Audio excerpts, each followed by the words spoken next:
আজ আমি আগের দিনের একটা গরুর মাংসের রেসিপি আপনাদের সঙ্গে শেয়ার করব। আজকে আমি আপনাদেরকে তৈরি করে দেখাবো গরুর মাংসের আচার, আর এটা কিভাবে পারফেক্টভাবে তৈরি করবেন সেটাই আপনাদেরকে করে দেখাবো। আসসালামু আলাইকুম বন্ধুরা, আশা করছি সবাই অনেক ভালো আছেন, সুস্থ আছেন। আমি জাকিয়া সুলতানা বাংলাদেশ থেকে বলছি। আগের দিন কিন্তু মানুষের ঘরে ঘরে এরকম ফ্রিজ ছিল না, তাই মানুষ বিভিন্ন প্রক্রিয়ায় গরুর মাংসটাকে সংরক্ষণ করে রাখতো, বিশেষ করে কুরবানি ঈদের সময়। তো আমি তারই একটা রেসিপি আপনাদের সঙ্গে শেয়ার করতে চলেছি। তো প্রথমে এখানে দেখতে পাচ্ছেন আমি এখানে 700 গ্রাম গরুর মাংস নিয়েছি, আর গরুর পিছনের পায়ের অংশ এটা। এই মাংসগুলোতে চর্বি থাকে না, আর এই রেসিপির জন্য হাড় কিংবা চর্বিযুক্ত মাংস নেওয়া যাবে না, একদম সলিড মাংস লাগবে।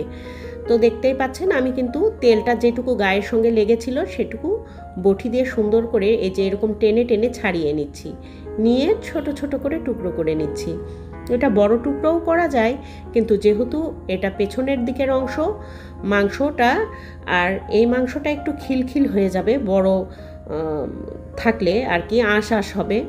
তো সেই জন্য একটু ছোট ছোট টুকরো করে কেটে নিচ্ছি, যাতে মুখের মধ্যে দ্রুত মিলিয়ে যায় আর চারপাশ থেকে মশলা ঢুকে খুব বেশি সুস্বাদু আর ফ্লেভারফুল হয়, সেই জন্যই ছোট করে কাটা আর কি। এই যে এরকম ছোট ছোট স্কোয়ার শেপে আমি কেটে নিচ্ছি, দেখুন। তো একই রকম করে আমি প্রত্যেকটা মাংসের টুকরো এরকম করে সাইজ করে নেব। তো বন্ধুরা, এতক্ষণও আমার ভিডিওর সঙ্গে যারা জুড়ে আছেন, ছোট্ট করে একটা লাইক দিয়ে ভিডিওটি কমপ্লিট করে নিতে পারেন। আর সেই সঙ্গে আজকে এই চ্যানেলে নতুন হলে চ্যানেলটি সাবস্ক্রাইব করে দেওয়ার জন্য বিশেষভাবে রিকোয়েস্ট করছি আপনাদের। আর পাশে থাকা বেল আইকনটি অবশ্যই বাজিয়ে অল অপশন সিলেক্ট করে নেবেন, এতে করে আমার সকল ভিডিও পেয়ে যাবেন। আমি মাংসটা কেটে ধুয়ে রেডি করে নিয়েছি অফ ক্যামেরায়। এখন মশলা রেডি করব। 3টা কালো এলাচ নিয়েছি, 10টা ছোট সাদা এলাচ নিয়েছি, কয়েকটা ওই 5-6টার মতো লং নিয়েছি। স্টার মশলার 3টা পাপড়ি মাত্র খুলে নিয়েছি, কারণ স্টার মশলা কিন্তু খুব স্ট্রং। আমি আস্ত মশলাটাও দেখিয়ে দিচ্ছি, যারা নতুন গৃহিণী তাদের চিনতে সুবিধা হবে। আর নিয়েছি এখানে কাবাব চিনি, এটা কিন্তু কালো গোলমরিচ নয়, কাবাব চিনি। এটা ডাটির মতো আছে, ছোট্ট নাকফুলের মতো আর কি।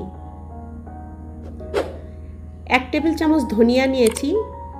আমি এখানে নিয়েছি কালো গোলমরিচ, আর নিয়েছি এখানে সাজিরা সামান্য 1 চা চামচ পরিমাণ, নিয়েছি 1 টুকরো বসটা গরুর মাংসের মধ্যে দিলে খুবই ভালো ফ্লেভার ক্রিয়েট করে, অথবা খাসির মাংসও আমরা দিয়ে থাকি। আর এখানে জয়ত্রী নিয়েছি, জয়ত্রীটা একটা এখানে আমি গুঁড়ো করে নিব। তো এখানে ভেঙে নিয়েছি, সুপারির মতো এটা দেখতে, 4 ভাগের 1 ভাগ, আস্ত জয়ত্রীর 4 ভাগের 1 ভাগ। আর এখানে 1 টেবিল চামচ পরিমাণ আমি গোটা সরিষা দিচ্ছি, কালো কিংবা সাদা যে কোনোটাই নিতে পারেন। আর আমার বাসায় আজকে জয়ত্রী খুবই পরিমাণে কম, গুঁড়ো গুঁড়ো ছিল কৌটার শেষের দিকে, তো সেখান থেকে সামান্য একটু দিয়েছি। আপনাদের বাসায় আস্ত সুন্দর থাকলে সেক্ষেত্রে দিতে পারেন। তো এখানে আমি মিষ্টি জিরাও নিয়েছি বা মৌরি নিয়েছি, ওই 1 টেবিল চামচ পরিমাণ করে সবই মশলা নেওয়া আছে। রেগুলার জিরা নিয়েছি 1 টেবিল চামচ, কয়েক টুকরা দারচিনি নিয়েছি, আর কয়েকটা শুকনো মরিচ 3-4টে। খুবই লো হিটে এটা আমি কিছুক্ষণ গরম করে নেব আর কি। এটা কিন্তু একদম ভেজে নেব না, কড়া করে ভাজলে এই মশলাটার টেস্ট এবং ফ্লেভার অন্যরকম হয়ে যাবে। আর একটু কাঁচা কাঁচা থাকলে এটার কিন্তু টেস্ট ফ্লেভার সেক্ষেত্রেও অন্যরকম হয়। তো একটু গরম যখন হয়ে গেছে, হালকা একটু ফ্লেভার ছড়িয়েছে, সুঘ্রাণ ছড়ার সঙ্গে সঙ্গে চুলাটা অফ করে দিয়ে ব্লেন্ডারে এটা গুঁড়ো করে নিয়েছি একটু দানা দানা করে। এখন গরুর মাংসটা কেটে ধুয়ে পানি ঝরিয়ে রেখেছি, এটা ম্যারিনেট করব। ভেজে রাখা মশলা থেকে আমি অর্ধেকটা দিয়ে দিলাম গুঁড়া মশলা, কয়েক টুকরা দারুচিনি দিয়েছি, তার সঙ্গে দিয়েছি ছোট্ট 2টা দেশি পেঁয়াজ। আর এখানে আদা রসুন জিরার পেস্ট দিচ্ছি 1 টেবিল চামচ পরিমাণ। সবগুলো একসঙ্গে করে মিহি করে শিলপাটায় বেটে রাখা আছে। স্বাদ মতো লবণ দিয়ে দিচ্ছি, এখানে আমি 1 চা চামচ উঁচু করে দিয়েছি। হলুদ গুঁড়া একটু দিচ্ছি, হলুদ গুঁড়াটা একটু বেশি করে দিয়েছি, বেশি করে আবার দুর্গন্ধ হয় এরকম টাইপের নয়। আমি যা দিই রেগুলার রান্নায় যেভাবে ইউজ করি তার থেকে কিন্তু ওই 1/2 চা চামচ একটু বেশি দিয়েছি। আর 1 টেবিল চামচ দিয়েছি লাল মরিচের গুঁড়া। সব কিছু দিয়ে খুব ভালোভাবে মাখিয়ে নিচ্ছি।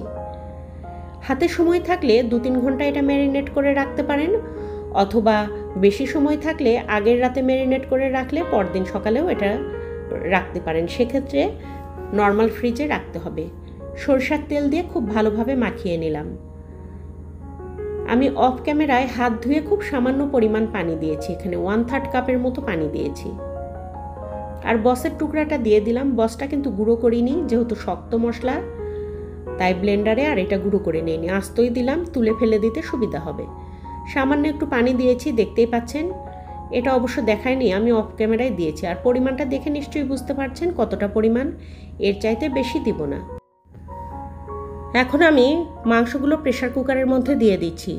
প্রেসার কুকারে সিটি দিয়ে নেব, যেহেতু আচার তৈরি অনেক লং প্রসেস, সময়টা একটু বেশি লাগে, তাই অতক্ষণ দাঁড়িয়ে দাঁড়িয়ে রান্না না করে প্রেসার কুকারে দিলে এটা খুব দ্রুত হয়ে যাবে সেদ্ধটা। তাই আমি প্রেসার কুকারে 4টা সিটি দিয়ে নেব। এটা ম্যারিনেট করে রাখলে এমনিতেও সিদ্ধ হতে খুব বেশি সময় কিন্তু লাগে না।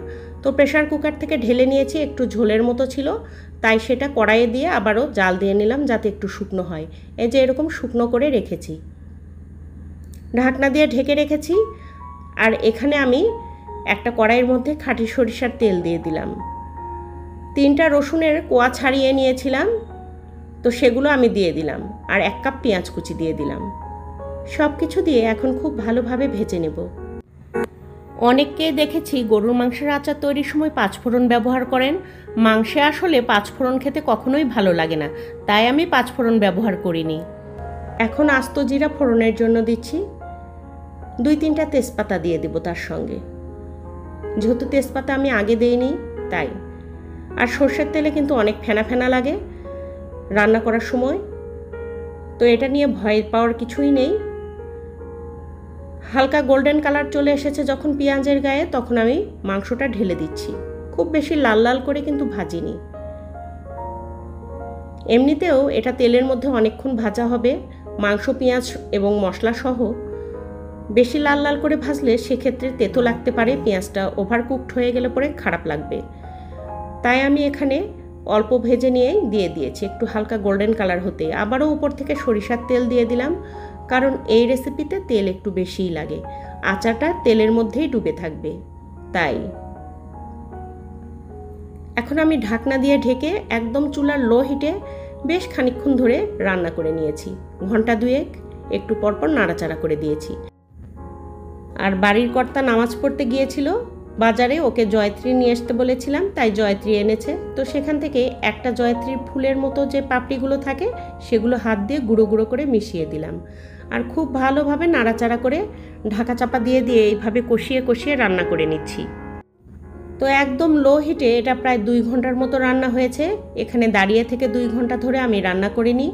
চুলার জালটা যেহেতু লো করা আছে, তাই একটু পরপর এসে এসে নাড়াচাড়া করে দিয়েছি। আর সংসারের অন্যান্য কাজ এই ফাঁকে সেরে নিয়েছি। আর একটু পরপর এরকম করে নাড়িয়ে দিতে হবে যাতে নিচ থেকে পুড়ে না যায়, সেটা কিন্তু খেয়াল রাখতে হবে, যেহেতু পানি নাই এখানে দ্রুত পুড়ে যেতে পারে। তো আগে থেকে যে ভাজা মশলাটা ছিল অর্ধেকটা রেখেছিলাম, সেটা বাকি অর্ধেকটা এখন দিয়ে দিলাম। আর খুব সুন্দর করে নাড়াচাড়া করে মিশিয়ে নিলাম। আর এই আচার তৈরি করতে করতে এত সুঘ্রাণ পুরো এলাকায় ছড়িয়ে পড়েছে যে কেউ বলবে আপনার বাসায় কি রান্না হচ্ছে। তো বন্ধুরা, এটা এতটাই মজার একটা রেসিপি। এখন আমি চুলাটা অফ করে দিলাম। আর কিছুক্ষণ রেস্টে রাখার পর আমি এখন পরিবেশন করে দিচ্ছি একটা সার্ভিং বলে। দেখুন কতটা লোভনীয় হয়েছে, এর সুঘ্রাণ পুরো এলাকায় ছড়িয়ে গেছে। এরকম করে মশলা তৈরি করে নিয়ে এই রেসিপিটা কিন্তু খুব দ্রুত আপনারা বাড়িতে করে নিতে পারবেন, একেবারেই ঝামেলাবিহীন। আমি যেই মশলাগুলো পরিমাণ করে দেখিয়েছি, একটা স্ক্রিনশট দিয়ে রেখে দিতে পারেন এবং মশলার দোকানে গিয়ে মশলাওয়ালাকে দেখালেই ওরা সব মশলা সাজিয়ে দিবে আপনাকে। 30 থেকে 40 টাকার মধ্যেই সবগুলো মশলা পেয়ে যাবেন। আর এই যে দেখুন, এর তেলটা এত লোভনীয়, আর এই মশলাদার তেল দিয়ে মুড়ি মাখা খেতে চমৎকার লাগে। আর ডাল ভর্তা কিংবা আলু ভর্তা ভাতের সঙ্গেও এটা খেতে খুবই দুর্দান্ত। একটু খিচুড়ির সঙ্গে এরকম একটু গরুর গোশতের আচার পেলে আর কিন্তু কিছুই লাগবে না। আমাদের মা চাচিরা কি করে যে এত বুদ্ধি পেতেন, সেই আগের যুগে এত সুন্দর করে রান্না করতেন, চিন্তাই করা যায় না। আমাদের গ্রাম বাংলার ঐতিহ্যপূর্ণ একটা রেসিপি। আগে যেহেতু ঘরে ঘরে রেফ্রিজারেটর ছিল না, তাই মাংস সংরক্ষণ করার দুর্দান্ত একটা প্রক্রিয়া এটা। তো বন্ধুরা, এই ছিল কিন্তু আজকের রেসিপি ভালো লাগলে লাইক কমেন্ট শেয়ার দিতে ভুলবেন না।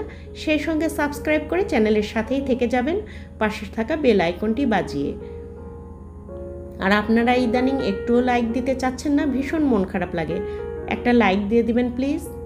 আর একটু মাংসটাও দেখাচ্ছি।